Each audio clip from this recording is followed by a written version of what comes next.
RCB versus Mumbai match absolute cinema ছিল, কারণ আমরা জানতাম যে আরসিবি ভার্সেস মুম্বাই ম্যাচটা একদম টক্কর হবে। আরসিবি এবং মুম্বাই ম্যাচে আরসিবি করেছিল 221 রান, তারই জবাবে মুম্বাই ইন্ডিয়ান্স ব্যাট করতে এসেছিল। মুম্বাই ইন্ডিয়ান্স ব্যাট করতে এসে তারা লড়ঘড়িয়ে পড়ে।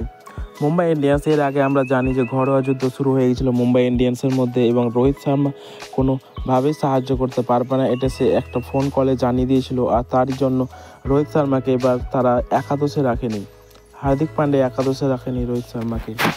মুম্বাই ইন্ডিয়ান্স একের পর এক ভুল করে যাচ্ছে। রোহিত শর্মাকে যেখানে ইম্প্যাক্ট প্লেয়ার হিসেবে না খেলিয়ে যদি ভালোভাবে খেলানো হতো, তাহলে মনে হয় যে মুম্বাই ইন্ডিয়ান্স ম্যাচটা জিততো। কারণ রোহিত শর্মার সাথে একটা ঝামেলা হওয়ার ফলে রোহিত শর্মার পারফরমেন্স তেমনটা আর দেখা যায় না। এই ম্যাচে রোহিত শর্মাকে ইম্প্যাক্ট প্লেয়ার হিসেবে নামানো হয়েছিল, কিন্তু মাত্র সে 9 বলে 17 রান করেছিল। সে কেবল শুরু করেছিল আর এস দেওয়াল তাকে বোল্ড করে দেয়। আর তার মধ্যে সবচেয়ে তাদের উইক জোন হলো তাদের ওপেনিং জুড়ি, কারণ ওপেনিংয়ে রয়েছে রিয়াল রিকাল্টন। আমি জানি না কবে ভালো খেলেছে, হয়তো সাউথ আফ্রিকাতে রিয়াল রিকাল্টন ছিল এমআই স্কোয়াডে, তার জন্য হয়তো এমআই স্কোয়াড তাকে নিয়েছে, কিন্তু তার পারফরমেন্স একদম জিরো। তার বদলে যদি অন্য কোনো ব্যাটার থাকতো তাহলে অবশ্যই রান করতো। এতটি ম্যাচ গেল রিয়াল রিকাল্টন কোনো ম্যাচে চলছে না। 3 নম্বর যদি আমরা দেখি উইল জ্যাক্স তো আরসিবির দিক থেকে ছিল, আরসিবিতে সেরকম পারফর্ম করতে পারেনি বলে উইল জ্যাক্সকে বাদ দিয়ে দেয় আরসিবি, তার অকশনে কিনে নিই। আর উইল জ্যাক্সকে মুম্বাই কিনে একদম বেকার খেলাচ্ছে। তার জায়গায় যদি অন্য কোনো দেশি ব্যাটারকে খেলায় তাহলে মনে হয় বেশি রান করবে, কারণ যখন 221 রানের টার্গেট করতে হয় তখন উইল জ্যাক্স 122 স্ট্রাইক রেটে খেলেছে, যেটা খুবই আশ্চর্যজনক ব্যাপার। আর আমরা যদি দেখি সূর্য ভাও তো মাত্র 26 বলে 28 রান করেছে। 221 রান টার্গেট করতে যে এরকম খেলবে সেটা কেউ ভাবতে পেরেছিল? তাকে মিনিমাম 26 বলে 50 রান করতে হতো, আর সেখানে মুম্বাই ইন্ডিয়ান্স ম্যাচ হেরে গেছে। প্রথমে তো মুম্বাই ইন্ডিয়ান্স মনে হচ্ছিল একদম ম্যাচ হেরে গেছে, কারণ তারা ব্যাক আপ করতেই পারতো না, তাদের কামব্যাক করা তাদের পক্ষে একদম অসাধ্য মনে হচ্ছিল। কিন্তু তারপরে আসে তিলক বর্মা আর হার্দিক পান্ডিয়া যখন আসে তখন রান লাগতো 123, আর 8 ওভারে 123 রান পরে তারা খুব একদম মারমুখে হয়ে খেলে, কারণ হার্দিক পান্ডিয়া মাত্র 15 বলে 42 রান করে, আর তিলক বর্মা করেছিল 29 বলে 56 রান। এটা হলো একটা খেলা, কারণ 29 বলে 56 রান কোনো ম্যাচকে জিতিয়ে দিতে সাহায্য করে। আর কম্পু পান্ডিয়ার 15 বলে 42, হার্দিক পান্ডিয়া এই 15 বলে যে 42 রান করেছে তাতে 4টা ছক্কা মেরেছে আর 3টা চার, তার স্ট্রাইক রেট ছিল 280। আর তিলক বর্মা 29 বলে 56 রান করেছে, যার স্ট্রাইক সে 4টা 4 ও 4টা 6 মেরেছে, স্ট্রাইক রেট 193।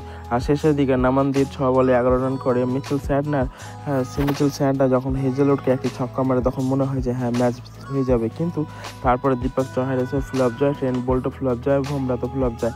আর তারপরে 1 ওভার লাগতো 19 রান, সেখানে মুম্বাই ইন্ডিয়ান্স ম্যাচ হেরে গেছে।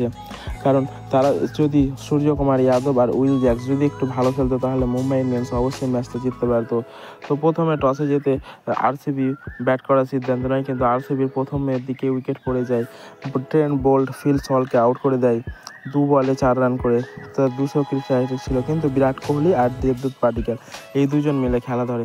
প্রথমে মনে হচ্ছিল যে আরসিবি খেয়ে নেবে মুম্বাই ইন্ডিয়ান্স, কিন্তু আরসিবি নিজের দম দেখায় এবং বিরাট কোহলি এর আগে প্রেস কনফারেন্সে বলেই দিয়েছিল যে এইবার তারা কিছু একটা অন্য করবে, কারণ এর আগে তারা চেন্নাইকে হারিয়েছে, কলকাতাকে হারিয়েছে, আর এবার মুম্বাই এসে ওয়াংখেড়েতে মুম্বাইকে হারালো।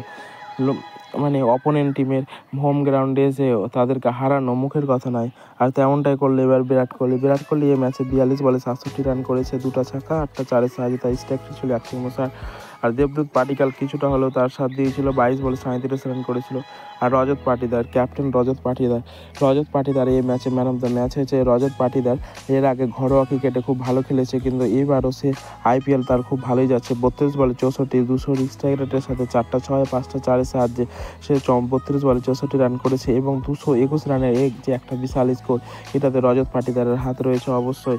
তাদের লিয়াম লিভিংস্টোন ফ্লপ যায়, কিন্তু জিতেশ শর্মা 19 বলে 40 রান করেছে 210-এর স্ট্রাইক রেটের সাথে 4টা ছক্কা আর 2টা 4-এর সাহায্যে।